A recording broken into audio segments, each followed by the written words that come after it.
Speeding. Speeding. Speeding. 5, 4, 3, 2, 1. The world is changing faster than ever. What used to take decades is now taking years or even months. What you see right now is the illusion that people have had for many decades about the workplace being this secure place to work the rest of your life. For the first time in the history of our nation, our children will not do as well as us. We've seen our friends get laid off. We've been laid off. We've had our pay cut. People are overworked and underpaid. They seem to have less time and less freedom. They live under constant pressure. This is going to be forced. And so even if your employer loves you, they may have to cut you. There's something wrong that on Monday morning, the heart attack rate increases by 35%. Technology is accelerating, job security is declining. It just doesn't seem like the old models of making a living are as reliable as they used to be. Every aspect of our lives, there's a better way out there, but we're still doing it the old way. We live in the greatest country on the planet, and there are a lot of people sitting around complaining and being cynical. Like everyone's whining about this old model, and I'm like, why don't you leave it? Look at all this over here. Look at all this opportunity. Since so much of our lives revolve around our work and the way we make our living, many people are thinking there just has to be a better way. The biggest challenge facing our world today is not making money, is what are we going to do with all the displaced, unemployed people? People are afraid that they're going to make the wrong decision. People are afraid of the unknown. People are afraid that maybe I don't have the skills. Hey, sports fans, industrial age is over. It's dead. It's dying. That's why going to school to get a job is an obsolete idea. A steady paycheck is an industrial age idea.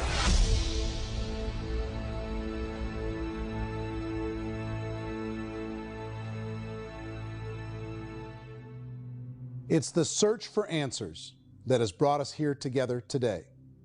My name is Eric Worre, and for almost 30 years I've been an entrepreneur, struggling at times, but ultimately succeeding. As a best-selling author, speaker, and business owner, I've spent my entire career helping millions of people around the world to become entrepreneurs. And I believe strongly that there is, in fact, a better way when it comes to how we make a living.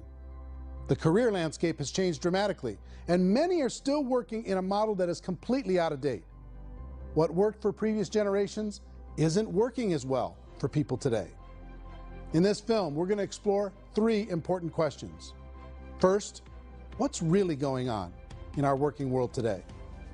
Second, in this new economy, is it better to become an entrepreneur, or is it safer to work for someone else? And third, if a person decides to become an entrepreneur and start their own business, how can they do it without taking on massive risk? To help in this journey, I've brought together some of the greatest experts and thought leaders in the field of entrepreneurship to share the real facts with you. My intention is to give you new information that will allow you to make choices that are not limited by an old, outdated model. Let's start by understanding what's going on in our working world today.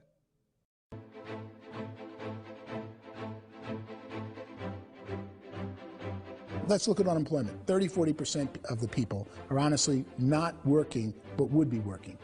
What our government does is if you haven't found a job in 6 months, we don't call you unemployed. We pretend you dropped out of the labor force. I've often said that unemployment, particularly structural unemployment, that's unemployment due to technological changes, is the first sign of economic growth.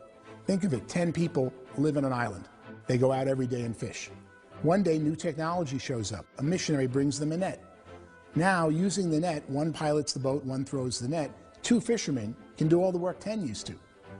That's a 500% increase in productivity, 2 doing the work of 10, in one day. You don't have to learn a lot to learn how to throw a net instead of throw a fishing line. The island's got a big problem, 80% unemployment. But the island still has all the wealth of the fish because the 2 people produce as much fish as 10 did. Now, of course, looking back in history, these changes used to take thousands of years. And during that time, we went into farming and transportation. Some of us became doctors and some teachers and lawyers, and we developed all these new professions and new manufacturing jobs. Today, these changes are occurring literally in one day when a new technological advance occurs, and we don't have the social structures to deal with it or to retrain the unemployed people. So one of the things that I think is interesting as I travel across the country and really travel around the world is the way that we work and the way we get paid for work is changing pretty dramatically. On a global basis, everything is being turned upside down because of the rapidly advancing technologies. They are eliminating many jobs, and we have been left with many people not prepared for the jobs that exist. A lot of demand in public companies was to squeeze out all the fat and to get just as much margin as we possibly could, and fat equals humans. So this idea of job security in information age is so obsolete, but it's still taught inside our school system, and that's where the problem starts. There's no financial education in school system, and people are still trained to be employees who work for that paycheck. This is a chart on the middle class. What's happening in the middle class, those that went to school, their incomes have been coming down for years. And parents still say to their kids, go to school, get a job. Now what happens to all those middle class people who are dropping off the ends of the chart? Well, they become what's called working poor. And this is what happens to working poor. But they say poverty is ending. Well, poverty may be ending, but working poverty is going up. And this is food stamp usage. So food stamp usage in America is going through the roof right now, because people cannot earn what they call a living wage. Most people have experienced financial pressures that I think are probably greater than they have been in the past. If you're not working for yourself, then it's going to be a pretty hard road for a lot of people. Today, if you're going to control your future, the 40-40 plan is gone, where you can graduate from college and get a job and work for 40 hours a week for 40 years. That day is gone. So some of these charts actually tell you what's going on. And this is a really interesting one, you know. People are going back to school because if I go back to school, I'll get a nice job. But this is what's happening to, it's called Sallie Mae, which is the student loan guys. Student loan is going through the roof. It's now over $1 trillion, and student loan debt is worse than credit card debt. So when people stopped using credit card, the government got people into student loan debt. And the problem with student loan debt is you can never be forgiven. See, with credit card debt, you can declare bankruptcy and all's forgiven. But student loan debt, you can declare bankruptcy, you still owe it. It's the worst of all debt. But this is the next picture. Look at this chart here. This is what's happening to wages of college graduates. It's going down. So you go to college, you rack up all this debt, but you earn less money. Now, that's not that intelligent. Average person who's been working a lifetime in America today is ending their lifetime at 65 with about $41,000 in assets. They earned just enough to survive. I think in the United States we have something like 17 trillion in debt. That's just the federal government debt. We got another 2 in municipal and in other, let's call it almost 20 trillion government. We've got 40 trillion in private debt. That comes up to close to 60 trillion. When you then add something we never had before, what you were talking about, when we look at the unfunded portion of Social Security and primarily Medicare, Medicaid, that at the most conservative estimates from outside firms, Kleiner Perkins, 67 trillion and growing. That's more than all our other debt. There's less conservative estimates that say it's 84 trillion or higher. I added up conservatively $127 trillion in total debt. Debt is a financial drug. When you take it to excess, it's like taking a drug. Yeah, it makes you feel better, it enhances your performance, but at a huge cost, eventually it kills you. And so that's what happens. We keep doing more and more debt, and you get less and less results, just like a drug, until the debt gets so high that it crushes the whole system. That's where we're at, 8.2 times GDP. You know who I feel sorry for?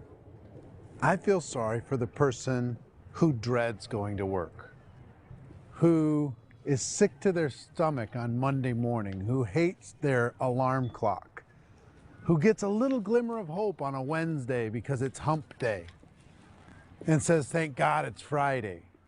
And they live for those 2 days a week where they get to be themselves and they don't have to be around people they don't like, and they don't have to play the political game in the office, and they don't have to live this half life. The person that works 50 weeks a year just to be able to have the 2 weeks for vacation. And you know what happens to most of them? Nowadays, they don't have a vacation. They have a staycation. They have time off of work, but they don't get to go where they want to go because they're overextended. They've got all this debt. They got all this situation. They hate their alarm clock. They can't sleep until they're done. They have to spend most of their life in traffic. I feel sorry for that group of people because there's a better way. They just don't know it. I see this really interesting attempt at rugged individuality in a 6x8 rectangle.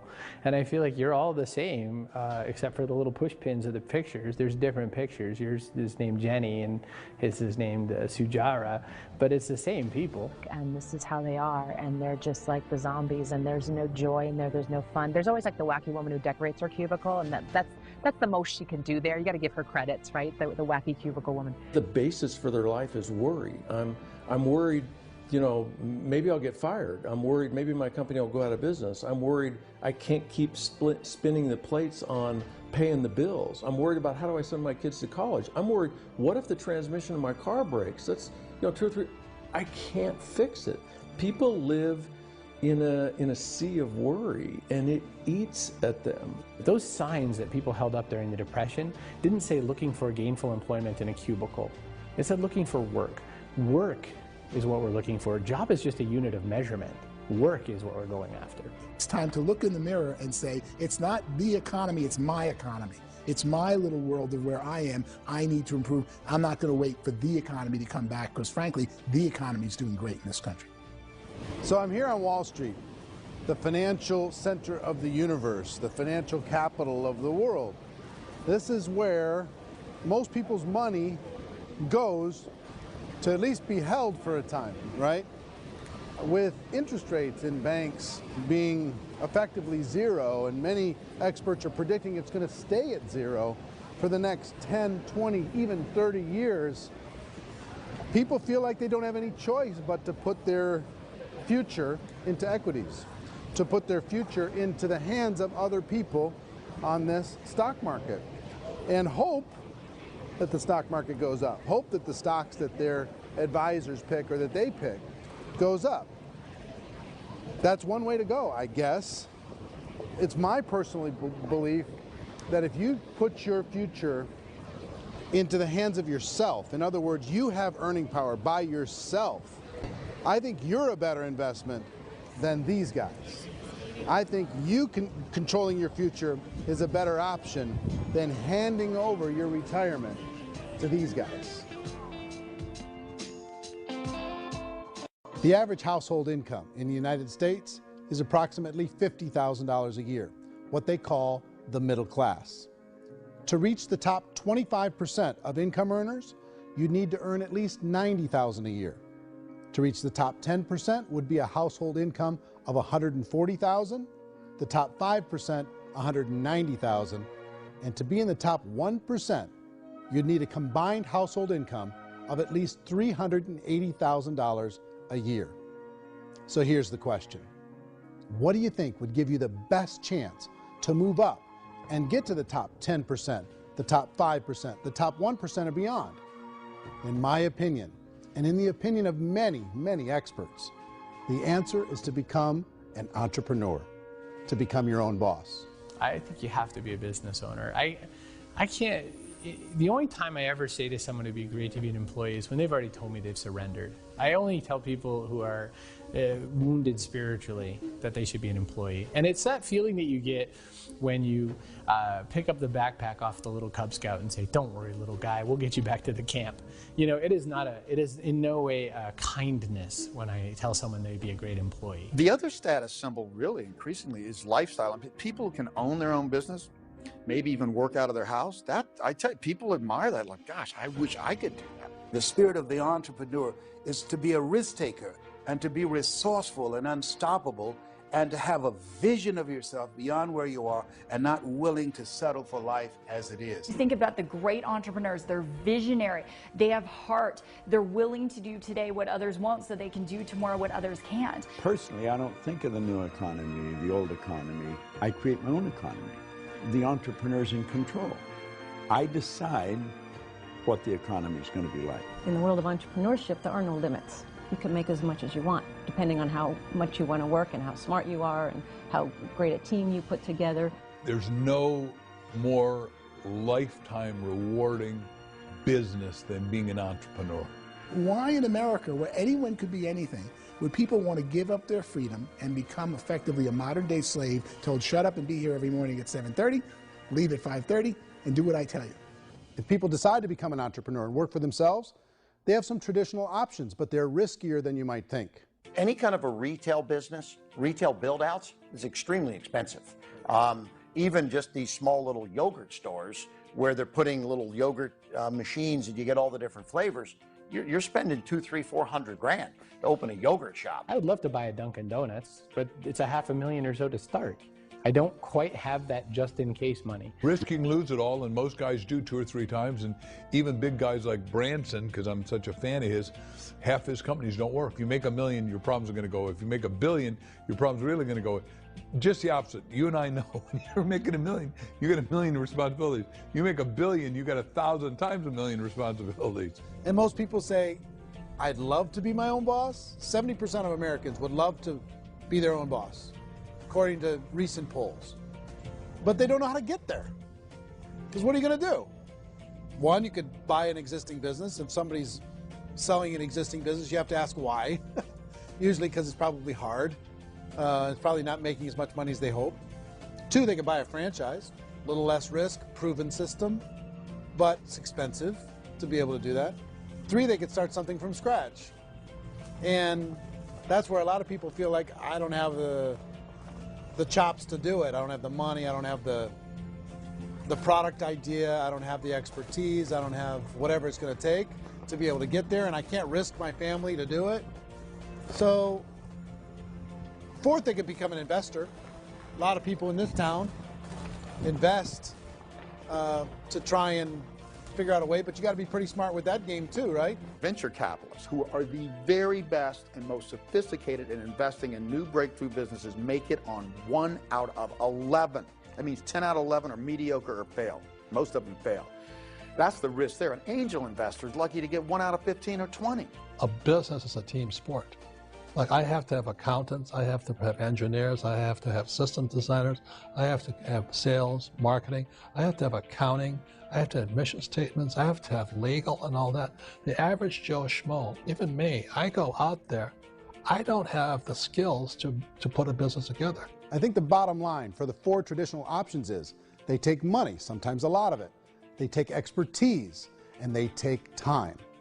All of that adds up to just too much risk for most people. I bought a business from somebody else, and it was a lot of work. And you start wondering, what did I just buy? Because I guess ultimately I own your email list, and I just overpaid for it. People that start their own business, they spend a lot of money, they spend a lot of time, a lot of effort to get things started. And the more you invest on the upfront, the harder you typically work at it. I can tell you what the success rate is of a restaurant. What is it? They're crazy enough. About 90% of them fail. About 90%, in how quickly?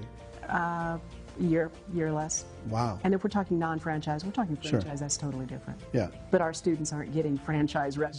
You got to invest big money. Exactly. And with someone like McDonald's, you've had to work with the company for a long period of time, really know the Even have a chance at investing $1 million. have a chance, and it's a slim chance. What if there was a way that you had all the proven aspects, the comfort aspects, and you could still control your own life?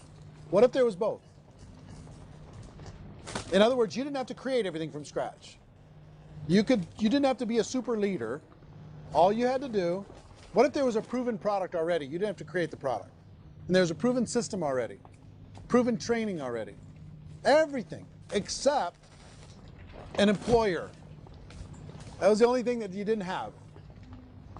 Do you think more people would be open to working for themselves in that environment?